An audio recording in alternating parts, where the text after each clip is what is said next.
So network components. When they talk about network components, what are these things? What types of networks are out there?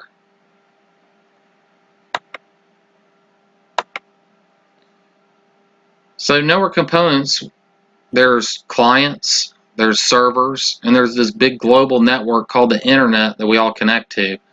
So what kind of servers are out there? Well, we do email, so it's got its own client software and own servers. Hopefully most of you guys use your email client in your web browser, so you guys can go to outlook.com/usm.edu and log on without having to load something on your phone or on your computer. We still have the other methods of communicating as far as a client side. If we're talking about email, we can load an application called Outlook.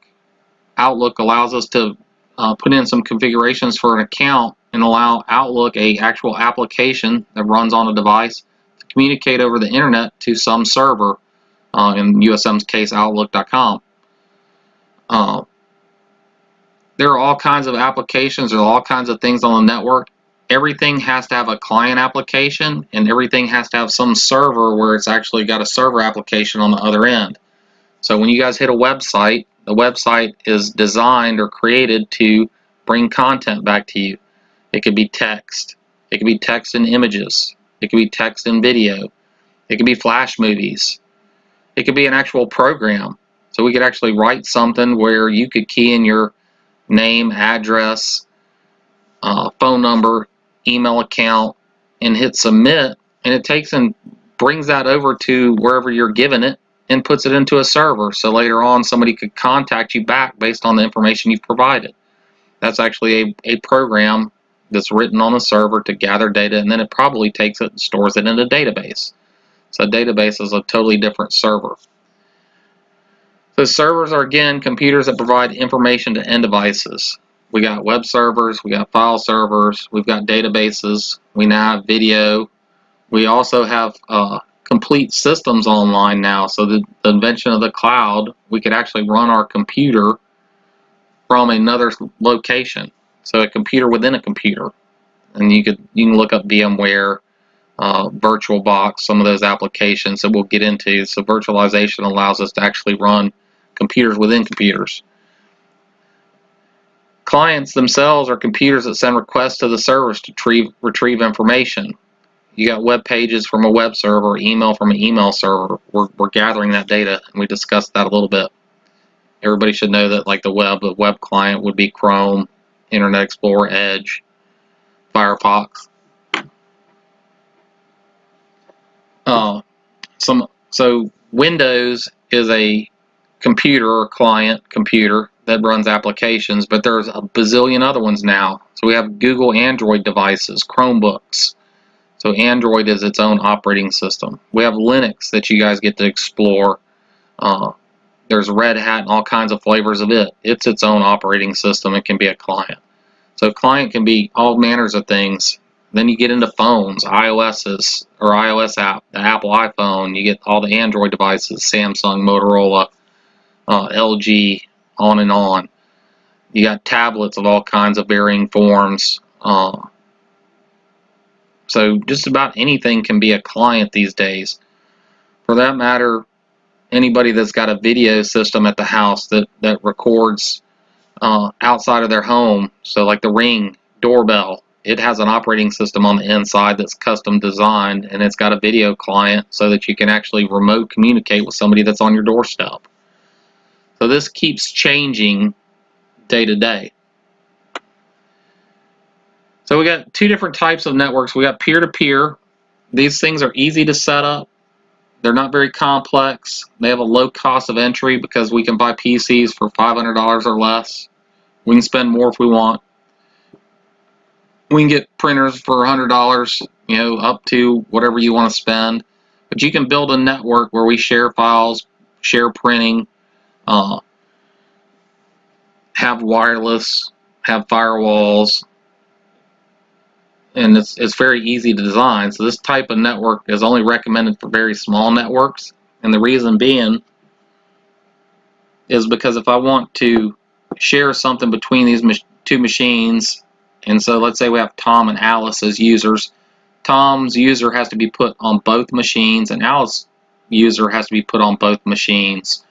If we did that a bunch, so we had 100 machines and we had hundreds of users, if we're having to put 100 users on every computer in the network, it would be complicated.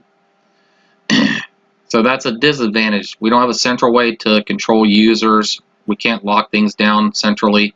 Not really scalable.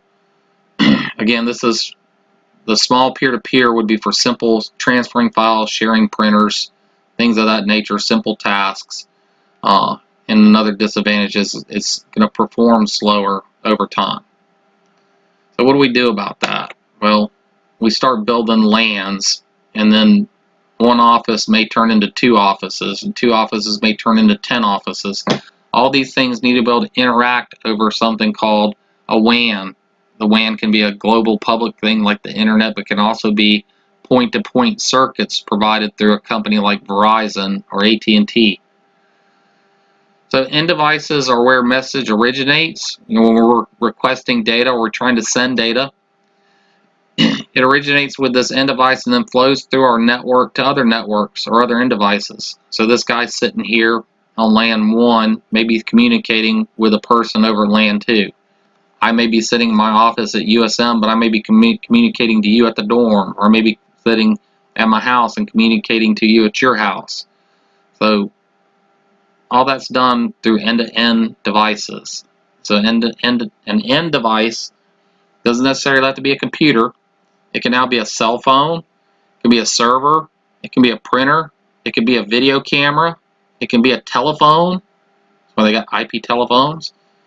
It's kind of unlimited now. Every time we turn around, there's something else that gets created. How do we represent those things?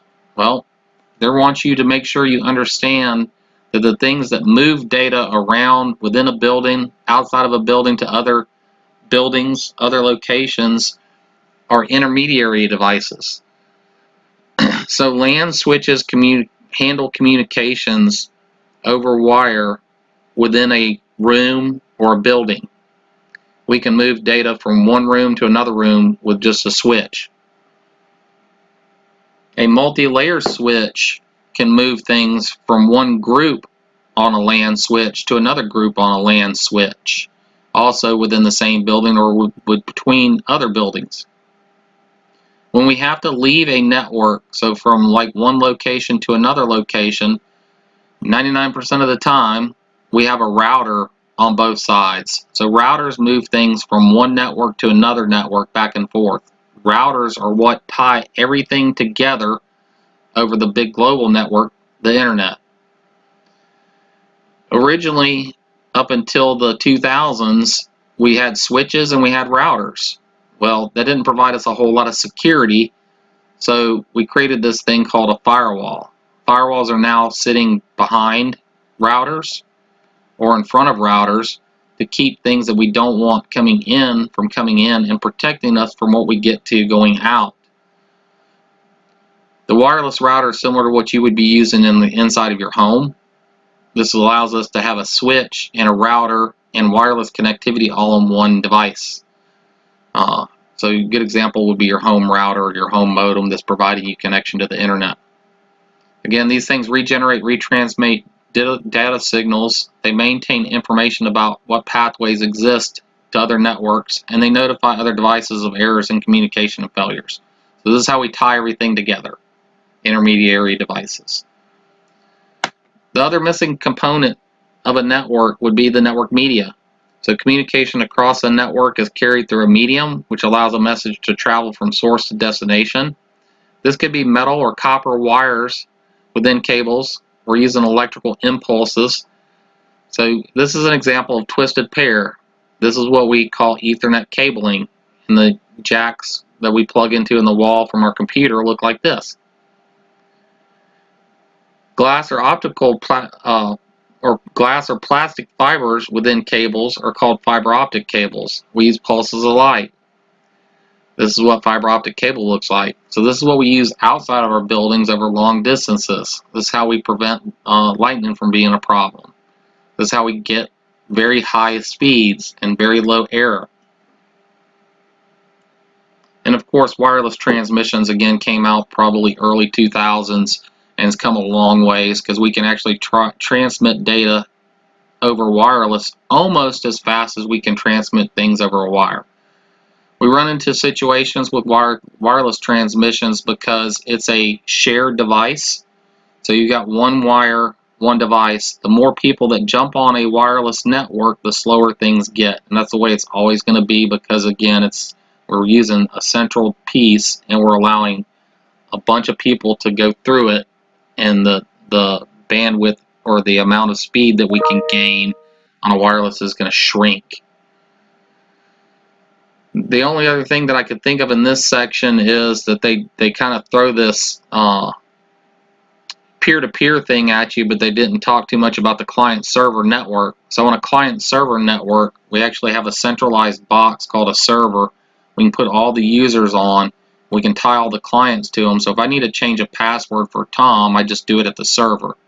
Tom can sit at any computer that's connected up to that server and log in with his credentials and use that device if we allow it.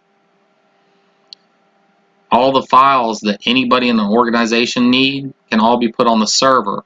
So once you log into the server as Tom and I need access to a document, as long as I've been given the permissions at the server, they now have it. So this makes administering users and giving access to things a lot easier because I got one thing to deal with as far as an administrator. All the file sharing, all the passwords, all the control is done right here at the server.